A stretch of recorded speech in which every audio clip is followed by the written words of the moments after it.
Dalam kehidupan sehari-hari, setiap orang pasti pernah membuat kesalahan. Namun, tidak ada satupun dari kesalahan kita yang bisa dibandingkan dengan kegagalan besar yang akan kamu lihat dalam video ini. Eksplorasi ruang angkasa adalah bidang di mana semuanya harus sempurna. Setiap komponen, setiap baut, setiap detail kecil.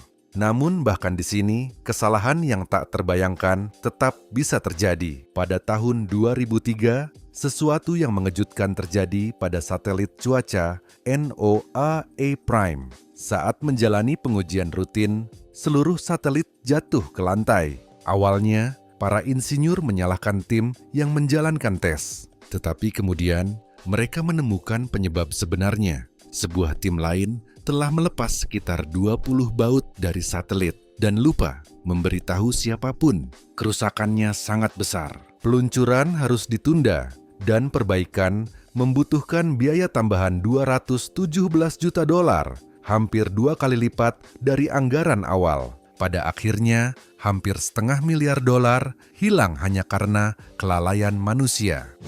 Pada tahun 2019, kapal kargo raksasa MV Golden Ray terbalik di lepas pantai Georgia. Menemukan kapalnya mudah, tetapi mengangkatnya tidak. Di dalamnya terdapat lebih dari 4.000 mobil dan seluruh kapal harus dipotong menjadi beberapa bagian. Operasi pemulihan memakan waktu hampir 2 tahun. Namun alasan kecelakaannya lebih aneh lagi. Kapal miring karena mobil-mobil SUV Kia yang sangat berat dimuat secara tidak seimbang, menciptakan ketidakstabilan yang berbahaya. Hanya 1 jam setelah meninggalkan pelabuhan, kapal itu terguling ke samping. Biaya pembersihan melebihi $840 juta, membuat operasi penyelamatan lebih mahal daripada nilai kapal itu sendiri. Sekarang, mari kita menuju sebuah kisah yang terdengar seperti adegan dari film fiksi ilmiah pada tahun 1980. Di Danau Penier, Louisiana, kru pengeboran tiba-tiba merasakan bor mereka tersangkut. Beberapa detik kemudian, platform mereka mulai miring dan mengeluarkan suara aneh. Para pekerja segera dievakuasi dan menyaksikan seluruh rig pengeboran tenggelam ke dalam danau yang kedalamannya hanya 3 meter. Apa penyebabnya? Bor tersebut secara tidak sengaja menembus langit-langit tambang garam besar yang berada di bawah danau. Air danau mengalir turun, menciptakan pusaran raksasa. Dalam hitungan jam, pusaran tersebut melebar hingga 55 meter. Ia menarik sebuah kapal tunda, tongkang, 2 rig pengeboran, dan bahkan sebuah pulau buatan kecil. Untungnya, semua penambang di bawah tanah berhasil melarikan diri. Dalam 2 hari, danau air tawar itu berubah sepenuhnya menjadi air asin, selamanya mengubah ekosistemnya. Di California, bendungan Oroville sudah lama dianggap berisiko. Kelompok lingkungan telah memperingatkan potensi kegagalan sejak awal tahun 2000-an, tetapi peringatan mereka diabaikan. Pada tahun 2017, kekhawatiran itu akhirnya menjadi kenyataan. Curah hujan yang sangat tinggi mengikis lereng gunung di bawah saluran pelimpah utama, menyebabkan retakan besar dan membuat struktur itu runtuh. Saluran darurat juga mulai gagal berfungsi. Pihak berwenang tidak punya pilihan selain mengevakuasi 200.000 orang untuk mencegah bencana besar. Perbaikan memakan waktu 2 tahun dan menelan biaya lebih dari $1 miliar. Uang yang sebenarnya bisa mencegah krisis jika digunakan lebih awal. Salah satu kegagalan konstruksi paling aneh terjadi di Tiongkok. Hanya beberapa bulan setelah selesai dibangun, sebuah gedung bertingkat 13 tiba-tiba roboh dan jatuh sempurna ke samping, seperti balok mainan raksasa. Para pekerja telah membangun gedung itu, lalu mulai menggali area untuk garasi bawah tanah di sebelahnya. Tanah hasil galian ditumpuk di sisi lain bangunan, memberikan tekanan besar pada tanah yang melemah. Hujan deras kemudian meresap ke tanah, mengikis fondasi, dan mematahkan tiang beton penyangga, hingga seluruh bangunan akhirnya terguling. Hanya 1 pekerja yang berada di dalam gedung saat itu. Ia selamat murni karena keberuntungan.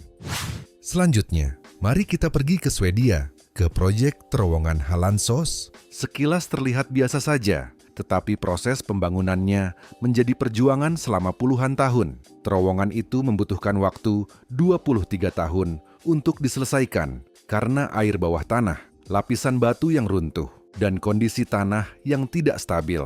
Para insinyur meremehkan tingkat kesulitannya sejak awal, sehingga proyek tersebut mengalami desain ulang tanpa henti dan biaya tambahan bernilai miliaran dolar. Sekarang mari kita menuju negara bagian Washington, tempat berdirinya jembatan Tacoma Narrows, yang terkenal buruk. Bahkan sebelum dibuka, para insinyur telah melihat tanda-tanda bahaya. Angin kencang membuat jembatan bergoyang secara ekstrem. Namun alih-alih memperbaiki desainnya, struktur itu dibiarkan begitu saja. 4 bulan setelah dibuka, jembatan itu runtuh hanya karena angin berkecepatan 40 mil per jam. Rekaman keruntuhannya kini digunakan di kelas teknik seluruh dunia sebagai contoh kegagalan struktur. Pada tahun 2002, kapal tanker minyak Prestige mengalami kerusakan berat saat badai. Kapal itu mulai bocor dan meminta perlindungan di pelabuhan Spanyol, tetapi ditolak. Portugal juga menolak memberi bantuan. Akhirnya kapal itu ditarik lebih jauh ke laut, di mana badan kapal terbelah menjadi 2 dan tenggelam. Lebih dari 90.000 meter kubik minyak tumpah ke laut, memicu salah satu bencana ekologis terburuk dalam sejarah Eropa. Selanjutnya, mari kita pergi ke Pyongyang, Korea Utara. Di sini berdiri Hotel Ryugyong, gedung pencakar langit yang bentuknya mirip kapal luar angkasa dari film Star Wars. Bangunan ini memiliki 105 lantai, menjulang setinggi 330 meter, namun tetap kosong selama puluhan tahun. Pembangunannya dimulai pada akhir tahun 1980-an, tetapi dana segera habis. Tidak ada investor yang bersedia melanjutkan proyek tersebut, sehingga bangunan itu dibiarkan terbengkalai. Para jurnalis sering menyebutnya sebagai salah satu gedung pencakar langit terjelek di dunia. Jika suatu hari ada yang menuduhmu ceroboh, cukup tunjukkan kisah berikut ini. Kapal selam Spanyol S-80 Plus menjadi simbol rasa malu dalam dunia rekayasa. Masalah pertama muncul ketika para insinyur menyadari bahwa kapal selam itu tidak bisa naik ke permukaan. Untuk memperbaikinya, mereka memutuskan memperpanjang badan kapal hingga 10 meter. Namun, setelah itu, muncul masalah baru. Kapal selam tersebut menjadi terlalu panjang dan tidak lagi muat di doknya sendiri. Kementerian Pertahanan kini harus membangun ulang fasilitas dok, dan total biaya program kapal selam hampir 2 kali lipat, dari 2 miliar euro menjadi hampir 4 miliar euro. Pada tahun 2000, para pekerja di New Mexico melakukan pembakaran terkontrol untuk membersihkan rumput kering. Namun api tersebut lepas kendali dan berubah menjadi kebakaran hutan raksasa yang berlangsung selama 1 bulan penuh. Kebakaran itu menghancurkan 20.000 hektar hutan, ratusan rumah, dan memaksa 30.000 orang mengungsi. Kerugian melebihi 1 miliar dolar. Dan terakhir, kita menuju jembatan yang menghubungkan San Francisco dan Oakland. Pembangunannya menelan biaya 6,5 miliar dolar, menjadikannya salah satu proyek infrastruktur paling mahal dalam sejarah California. Setelah jembatan lama, sebagian runtuh akibat gempa tahun 1989, para insinyur mendesain struktur baru yang mampu menahan gempa terkuat sekalipun. Jembatan baru ini diperkirakan dapat berdiri kokoh selama setidaknya 150 tahun.